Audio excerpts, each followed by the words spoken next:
Salut, c'est Raphaël Omar. Bienvenue dans Le Smoothie, votre podcast de préparation mentale. Je vous donne rendez-vous chaque mercredi pour partager ensemble un smoothie et voir quels sont les ingrédients nous permettant d'améliorer notre bien-être et nos performances. Belle écoute. Salut smootheur, salut smootheuse, je t'espère en pleine forme au moment où tu écoutes ce 218e épisode du smoothie. Au bord du terrain, j'ai repensé au management. Alors, comme souvent, pour ne pas dire toujours, je vais dire comme souvent, et peut-être que tu t'en doutes, peut-être que des fois tu le devines un peu, ou des fois je vous le dis aussi très clairement, un smoothie inspiré, encore une fois, de mon quotidien. Alors parfois, ça va être inspiré d'une séance de coaching, sans trahir avec qui, etc. Parfois, ça peut être issu d'une réflexion, peut-être avec d'autres PM, avec des entrepreneurs, peut-être d'une émission que j'ai pu regarder à la télé, d'un podcast que j'ai pu écouter, voilà, d'une observation, quoi. Bref, d'un truc que j'ai vécu dans la semaine. Et là, cette semaine, ce week-end, j'ai eu la chance d'aller voir jouer mon fils au foot. Et c'est vrai que j'y vais pas si souvent que ça, malheureusement.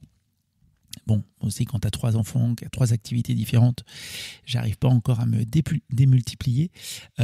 Et donc voilà, je suis allé voir un match de mon fils et à un moment, il a fait une passe qui est objectivement, je trouve que c'est un joueur plutôt technique pour son niveau. Et bon, là, il fait une passe qui n'est pas optimale. Ok, elle n'est pas optimale, elle arrive dans les pieds, mais c'était pas foufou. Et son entraîneur, pendant le match, l'appelle une première fois, l'appelle une seconde fois, l'appelle une troisième fois en 10 secondes. Et donc mon fils se retourne, mais je veux dire, il est en train de jouer un match. Le match se déroule toujours. Mon fils se retourne et là, son entraîneur lui demande, il parle un peu fort pour qu'on l'entende forcément, mais il lui dit « C'est quoi ce saucisson ?» Voilà, pendant le match, il lui dit « C'est quoi ce saucisson ?» Et je me suis dit, tiens, peut-être qu'il faudrait que je refasse un petit smoothie. Même moi, ça m'a interpellé sur, en fait, qu'est-ce qu'un bon feedback, à quel moment et comment aussi donner un retour qui aide vraiment à progresser, qu'on soit dans le sport ou dans l'entreprise.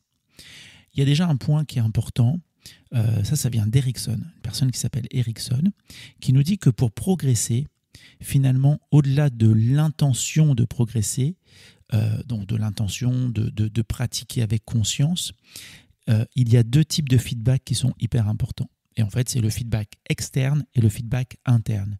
Feedback externe, ça veut dire que quand tu veux progresser, autour de toi, tu as des personnes, on va dire au moins une personne, qui a la capacité de te donner un feedback précis, un feedback pertinent, qui t'aide à comprendre ce que tu as fait de bien et de moins bien dans l'exécution de ton geste ou peut-être dans quelque chose d'opérationnel dans une entreprise. Que là, moi, comme ça, je ne vais pas maîtriser, mais voilà, si tu bosses en entreprise, tu pourrais te faire le retour de « Tiens, qu'est-ce que j'attends comme retour de, comme on dit, de mon N+1 ?» Un feedback qui t'aide. Et puis, Erickson nous dit, puis le deuxième feedback, c'est un feedback interne.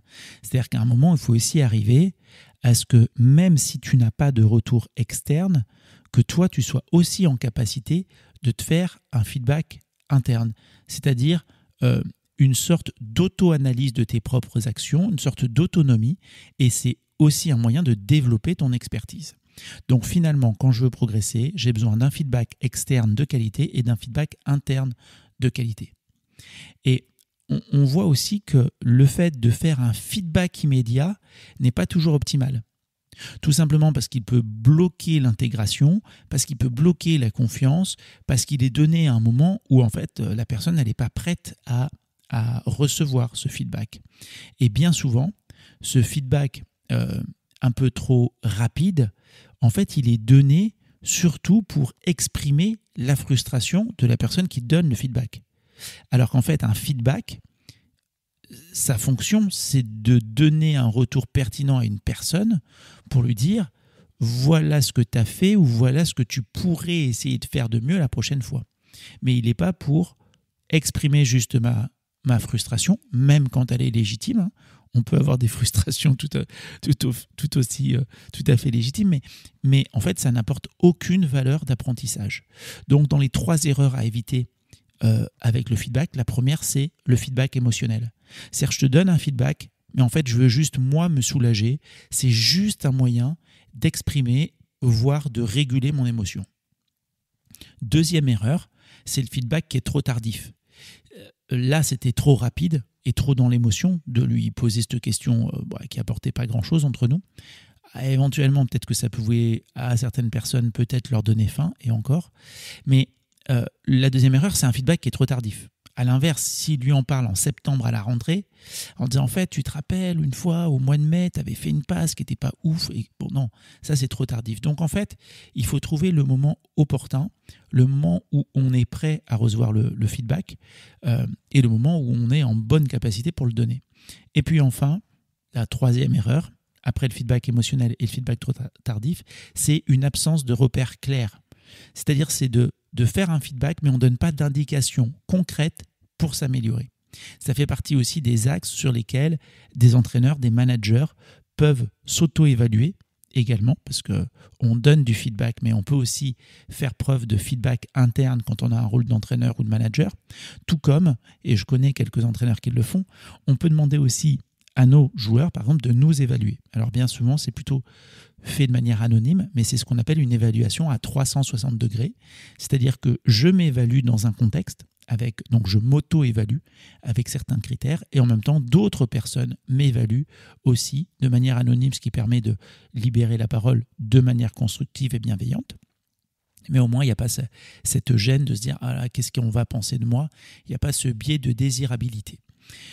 Voilà, donc j'espère déjà que ces éléments-là t'aident à te dire, ok, quand moi je donne du feedback, quel est le but, à quel moment je le donne et comment faire aussi pour développer chez l'autre le feedback interne. C'est-à-dire qu'il ne faut pas tout le temps être le premier à parler, mais demander aussi à l'autre. Et toi, qu'est-ce que tu en penses?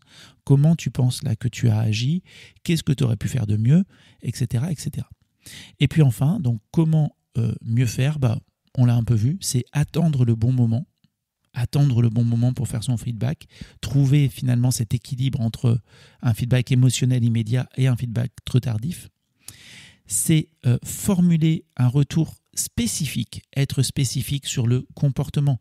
On n'est pas sur l'individu, parce que bon, je passe aussi les terrains de foot où parfois on va, pas que les terrains de foot, moi c'est vrai que je suis souvent autour de terrains de foot, notamment pour mon fils, parfois autour de terrains de rugby, parfois autour de scènes de danse pour du hip-hop. Mais du coup, voilà, on peut aussi avoir des fois des retours plutôt sur l'individu, sur la personne. On va essayer aussi de proposer des pistes concrètes d'amélioration. Et enfin, pour développer le feedback interne, inviter la personne à s'auto-évaluer. Okay ? Donc, le dernier point que je voudrais dire aussi, pour les personnes qui reçoivent régulièrement des feedbacks, un peu comme celui qu'avait reçu mon fils là ce week-end, des feedbacks qui ne sont pas constructifs. Un moyen, je trouve, pour évoluer, pour se développer, c'est d'imaginer le feedback qu'on aurait voulu recevoir. D'imaginer le feedback d'une personne qui serait un tuteur de résilience, une personne qui va m'aider à faire acte de résilience, y compris dans des moments plus ou moins difficile, on est bien d'accord, qui va m'aider à persévérer, et donc quelqu'un qui peut être exigeant avec moi et en même temps très bienveillant. Et donc d'imaginer, parfois on n'a pas toujours les feedbacks qu'on veut, on ne peut pas contrôler les réactions des personnes autour de nous, mais par contre on peut se dire, ok, en vrai, là je n'avais pas vraiment besoin de son retour pour me dire que ma passe n'était pas bonne. Par contre, le retour qui m'aurait aidé aurait été, et peut-être que c'est de prendre un peu plus d'informations.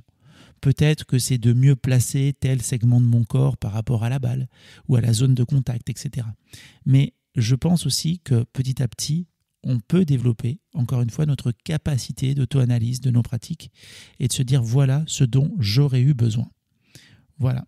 J'espère vraiment que ce 218e smoothie t'aura été utile. N'hésite pas à partager ce podcast si jamais tu l'as apprécié. Et puis moi je te dis à très bientôt. Je te souhaite une bonne semaine et on se retrouve la semaine prochaine pour le 219e épisode. Salut. Merci d'avoir écouté cet épisode jusqu'au bout. Ce smoothie vous a plu? Alors partagez-le avec des proches ou mettez-nous la note de 5 étoiles sur votre plateforme d'écoute. Et si vous le souhaitez, poursuivons la dégustation de smoothie ou échangeons sur les réseaux. Je serai ravi d'avoir vos retours et vos questions.